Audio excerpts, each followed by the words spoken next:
What's up, squad? It's your squid. This is the final part in a, I think, 7 or 8-part series. Maybe. Hopefully I've got them all up for you in the same evening. This one might be coming out at like 2 or 3 a.m. for all I know, but I'm feeling pretty dedicated at the moment to getting them all out tonight. So I hope you see them all tonight, and I hope you've enjoyed them all, and that I've uploaded them quick enough for you and stuff. But yeah, this will be the last 12 minutes of the documentary, the Petty Blue documentary on the Petty family, and these are my patrons. They're awesome. Please consider becoming one. And yeah, we're going to get into it.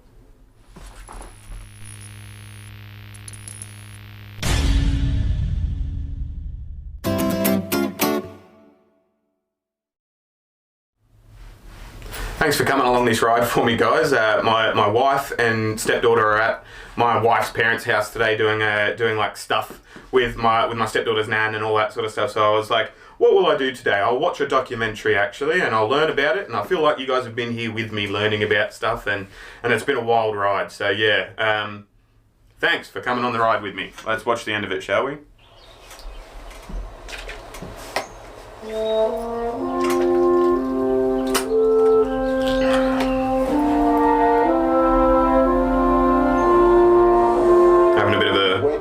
Father and son moment. Kyle and Patty opened the Victory Junction gang camp. A place where chronically ill children can come to laugh, smile. Fuck yeah, they did. Just like Adam once did. That's awesome. We lost one son, but we've gained 10,000 children in the process, because in the first 5 years, that's about how many kids have come to camp. So what you feel there and what you see in these children's faces, when they smile, you see Adam smile. I like this bloke. That's mad. I think you get that same smile and that same twinkle in these kids' eyes, because here they are doing something that maybe they never ever in their life dreamed they would ever be able to do. I would like to thank you, everyone that helped me to swim the other day. That's cute. It's an incredible place. It's right down from the race shop where Petty Enterprises started. It's the same dirt that we raised race cars on. We're just changing children on that now. I still hurt. I still cry every day. I'm not over it. Kyle's not over it. So for us to look like we're some martyrs, that we were able to deal with his loss and get past it and go on, it's not so. We have been very blessed that we've had an opportunity to be able to take that hurt and use it to the good. When I see some Fuck, these people are gods. And the strength and the courage he's had to go on, I have to admire him for it, because it would have been easy to throw in the towel and to go on and let his life fall apart.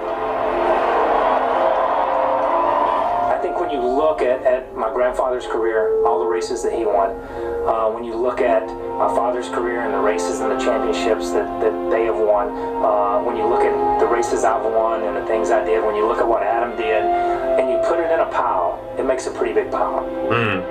But Sure does. in the end, when you look at the legacy of what this family has meant to this sport, I don't think you'll look at that as much as you'll look at the camp. And you'll look at that camp and you'll say, look at what these kids have gone on to do. Some of these kids may go on to be doctors and cure the disease that they have. Some of these kids may go on to be teachers. Some of these kids may go on to be some of the best parents and raise the future leaders of this country.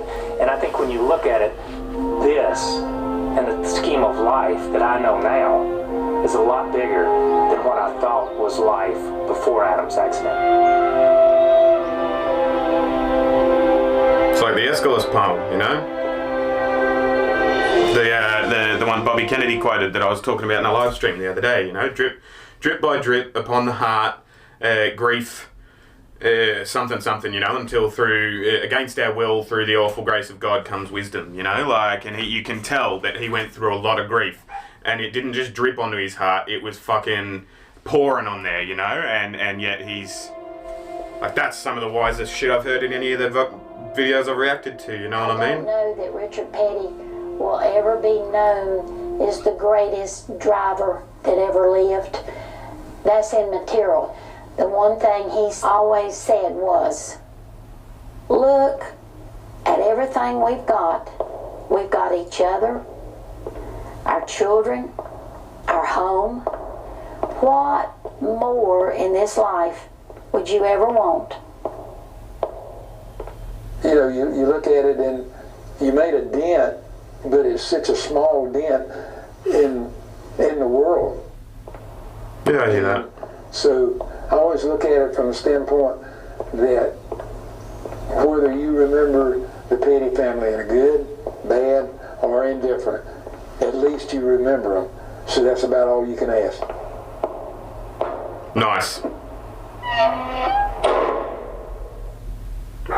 Shut up, Cleo. It's my dog barking to finish the documentary, but that's awesome.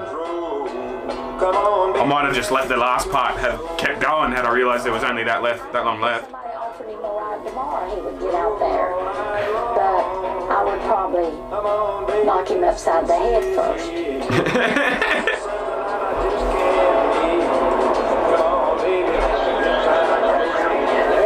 Pay attention to these credits, because these guys put together a fucking perler of a doco. You got to take this daggone shot and show it. He's carrying a purse. Can you see that? Wait a minute. Wait, you had little beans on it. I steal a purse. I don't care if the little lady playing dirty.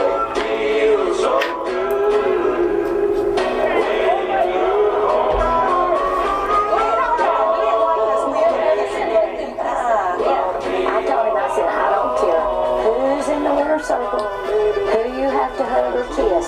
It's who you take home. That's me. That's funny. How's Linda?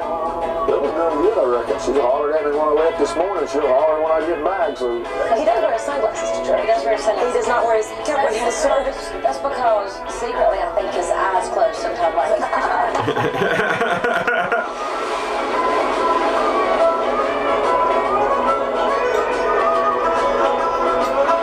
I know he's the king of NASCAR. That's like his little nickname or whatever. He's a NASCAR legend.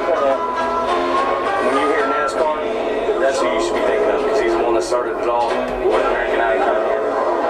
We're also joined today by one of NASCAR's all-time greats, the king, Richard Petty, sitting in the front row where he belongs. Sitting in the front row where he belongs, like it. Is that the Presidential Medal of Freedom? I keep thinking, There's Bush Jr. How many presidents did this bloke meet? Just led a normal life. I could have had normal family, done normal things, and I wouldn't have all this stress. And he tells me, yeah, but it wouldn't have been near as entertaining. No, it wouldn't. No, it wouldn't. Good stuff. Oh, man, what a documentary. That was mad. I'm going to leave the...